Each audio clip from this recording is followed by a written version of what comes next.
Guinea authorities dissolved dozens of political parties and placed two major opposition ones under observation late Monday, while the transitional government has yet to announce a date for elections. The West African country has been led by a military regime since soldiers ousted President Alpha Condé in 2021. The West African regional bloc, known as ECOWAS, has pushed for a return to civilian rule, and elections are scheduled for 2025.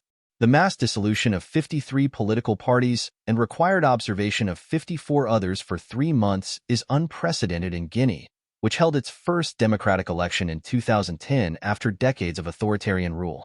The Ministry of Territorial Administration and Decentralization announced the moves based on an evaluation of all political parties begun in June. The evaluation was meant to clean up the political chessboard, according to the ministry. The 67 parties that will be under observation for 3 months can operate normally but must resolve irregularities noted in the report.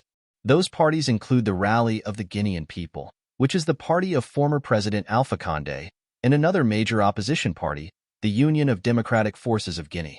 The authorities said the parties placed under observation failed to hold their party congress within the time limit and to provide bank statements, among other issues.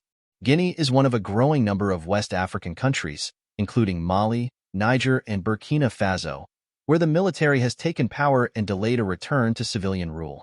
Earlier this year, the military junta in Burkina Faso extended its transition term by 5 years.